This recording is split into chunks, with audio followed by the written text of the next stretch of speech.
Vamos con más en Sinaloa. Fuerzas federales capturaron en Mazatlán a Ricardo Osuna Tirado, alias El Tío, presunto operador financiero de la facción de Los Chapitos, junto a 5 integrantes más de su célula delictiva. Sinaloa acaba de perder a uno de los hombres que mueve el dinero de los Chapitos. Ricardo Osuna Tirado, alias El Tío, quedó formalmente procesado esta semana y con él otras 5 personas más. Los 6 ya están tras las rejas de un penal federal. Y esto no es una captura más, es la primera vez que la justicia pone en papel lo que el gobierno llevaba semanas señalando en privado. Ayer en Mazatlán a Ricardo Osuna Tirado, alias El Tío. Infórmanos, por favor. Porque lo que parecía un operativo antidrogas rutinario en Mazatlán terminó destapando algo más grande, la estructura financiera de una de las facciones más violentas del cártel de Sinaloa. Y la pregunta que queda abierta es hasta dónde llega ese dinero y quién más está del otro lado de la línea. Antes de seguir, dale like a este video y suscríbete al canal. Así te aseguras de no perderte la próxima actualización de este caso. Todo empezó el 27 de julio. Ese día, fuerzas federales entraron a 2 inmuebles en Mazatlán, Sinaloa, en un operativo coordinado entre la Fiscalía General de la República, la Secretaría de Seguridad y Protección Ciudadana y la Marina. Ahí encontraron a Osuna Tirado y a otras 5 personas. Y lo que se llevaron de esas casas no fue poca cosa. Un fusil, 158 cartuchos de distintos calibres, cargadores de uso exclusivo del ejército, 2 culatas de madera, prendas tácticas, bolsas con fentanilo, dosis de metanfetamina y marihuana, 3 vehículos, equipos de telefonía y cómputo, y casi $100,000 en efectivo. Ese dinero es la primera pista de que El Tío no era un operador cualquiera. Las autoridades lo señalan como el operador financiero de los Chapitos, la facción del cártel de Sinaloa, que hoy encabeza buena parte de la violencia en el estado. Y aunque la detención ocurrió a finales de julio, apenas esta semana un juez de control del Centro de Justicia Penal Federal en Sinaloa lo vinculó a proceso. Es decir, ya no se trata de una simple detención, es un expediente formal, con delitos concretos y una autoridad judicial que decidió que los 6 se quedan encerrados mientras avanza la investigación. Vale la pena detenerse un momento en cómo se llegó a ese punto, porque el camino no fue directo. El mismo día de la detención, un juez ya había dictado la prisión preventiva oficiosa contra los 6, mientras la Fiscalía armaba el expediente completo para la audiencia inicial. Ahí, la Fiscalía Especializada en Materia de Delincuencia Organizada, la FEMDO, presentó los datos de prueba para pedir la vinculación a proceso, pero la defensa de los detenidos pidió que se duplicara el plazo constitucional, un recurso legal que les da más tiempo antes de que un juez determine su situación jurídica. Eso explica por qué, aunque la detención fue el 27 de julio, la resolución formal, la vinculación a proceso, tardó semanas en llegar. No es un detalle menor. En el sistema penal acusatorio mexicano, esa ventana de tiempo es justo donde muchas defensas intentan encontrar grietas en el expediente. Los cargos contra Osuna Tirado incluyen delitos contra la salud por posesión simple de marihuana, operaciones con recursos de procedencia ilícita, lo que en términos simples es lavado de dinero, y posesión de armas y cartuchos reservados a las Fuerzas Armadas. A los otros 5 detenidos, identificados como Alejandro Coronel Reyes, Marcelo Eduardo Mendoza Ramírez, José Manuel Félix Covarrubias, José Manuel Sosa Carrasco y Jano Alonso López Ruiz, la Fiscalía los describe como presuntos lugartenientes de El Tío y como posibles generadores de violencia en la región. Ninguno de los 6 salió libre, todos quedaron bajo prisión preventiva oficiosa, la medida más dura que existe antes de una sentencia. ¿Y a dónde los mandaron? Al Centro Federal de Readaptación Social número 8, conocido como Norponiente, en Guasave, Sinaloa. Uno de los penales de máxima seguridad del país, reservado para perfiles que el gobierno considera de alto riesgo. Ahí es donde El Tío va a esperar los próximos meses, porque el juez fijó un plazo de 3 meses para que la Fiscalía cierre la investigación complementaria. 3 meses en los que se juega si el caso avanza a juicio, con todo el peso que las autoridades dicen tener, o si se cae por falta de pruebas, como ha pasado antes con otros operadores de cárteles. Pero hay algo que separa este caso de una detención más entre tantas, y es el perfil exacto de El Tío. Tiene 49 años, no es un sicario, no es un halcón de esquina. Las autoridades lo ubican como uno de los principales líderes de una célula de los Chapitos que opera desde la Cruz de Elota, un municipio de Sinaloa que en los últimos años se ha convertido en punto clave para el trasiego de droga y armas hacia la costa del Pacífico. Antes de convertirse en operador financiero, Osuna Tirado habría estado relacionado con otras 2 células delictivas de la región, conocidas como los Ninis y los Chimales, nombres que llevan años circulando en los reportes de seguridad del sur de Sinaloa. Y hay otro dato que le da peso internacional al caso.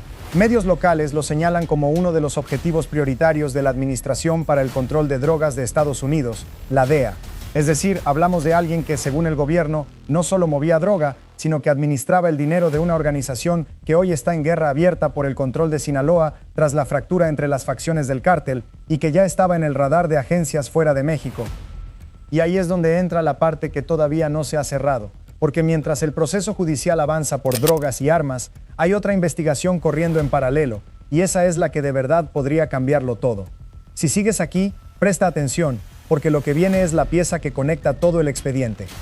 El titular de la Secretaría de Seguridad, Omar García Harfuch, lo dijo él mismo apenas unos días antes de que se conociera la vinculación a proceso.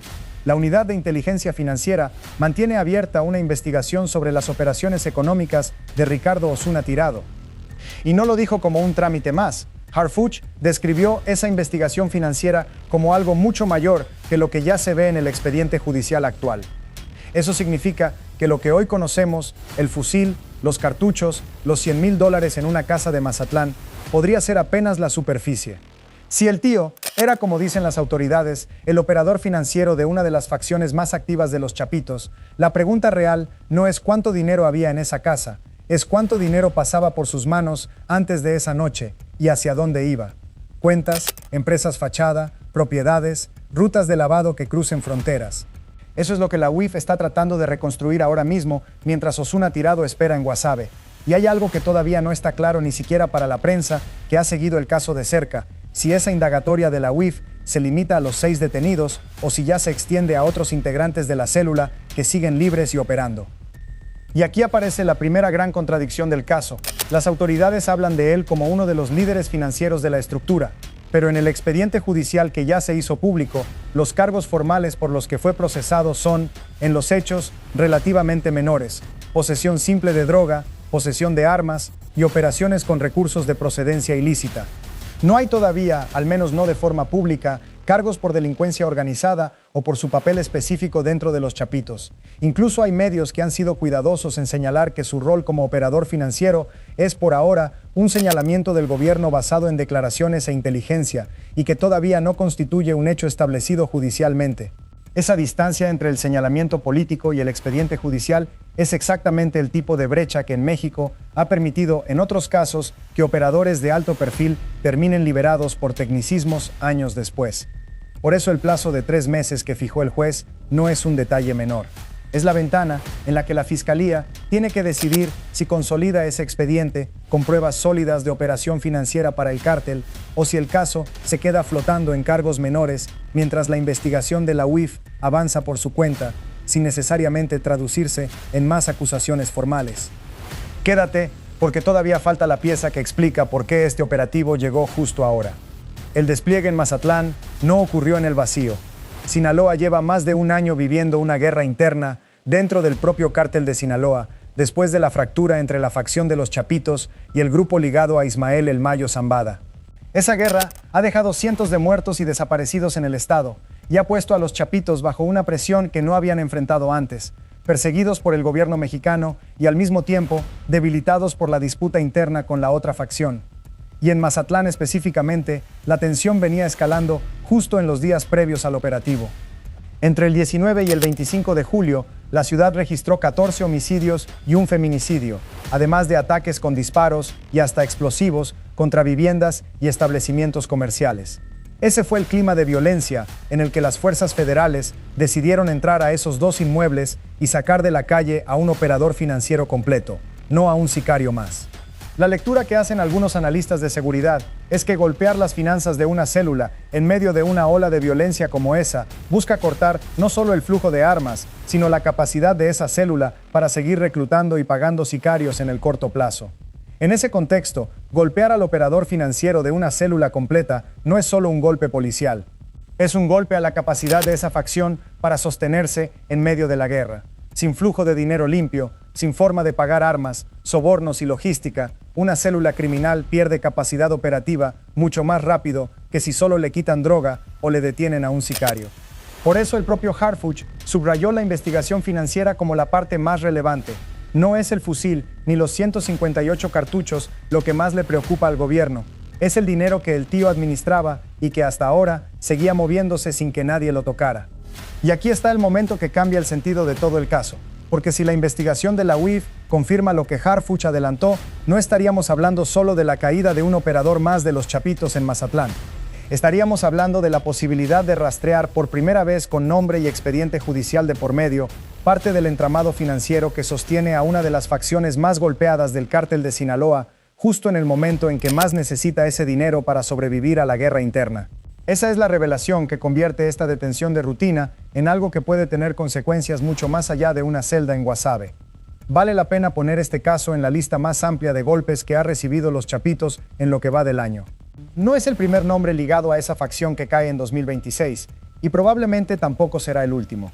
Cada detención de este tipo, ya sea un operador financiero, un lugarteniente o incluso ciudadanos extranjeros vinculados a la red de tráfico, alimenta la misma narrativa del gobierno, que la presión sobre los Chapitos es sostenida, no un caso aislado. Pero también alimenta la pregunta contraria, la que hacen los analistas más escépticos: si esas capturas, una tras otra, realmente están debilitando la estructura financiera del grupo, o si simplemente están sustituyendo un nombre por otro dentro de una organización que sigue teniendo la capacidad de recomponerse. Por ahora, lo único confirmado es lo judicial: 6 hombres procesados, prisión preventiva oficiosa, 3 meses de investigación complementaria por delante y un penal federal en Guasave, donde el tío va a esperar mientras la fiscalía decide si tiene lo suficiente para sostener algo más grande que posesión de droga y armas. Lo que no está confirmado, pero es la parte que de verdad importa para entender hacia dónde va esta guerra dentro del cártel, es si la investigación financiera de la UIF logra convertirse en cargos formales o si se queda como una pieza más de inteligencia que nunca llega a un juzgado. Eso es lo que va a definir si esta detención fue apenas otro nombre en una lista larga de operadores caídos, o el primer hilo real de una madeja financiera que los Chapitos necesitan mantener oculta para seguir sosteniendo su parte de la guerra por Sinaloa. Y esa respuesta todavía no la tiene nadie fuera de la fiscalía.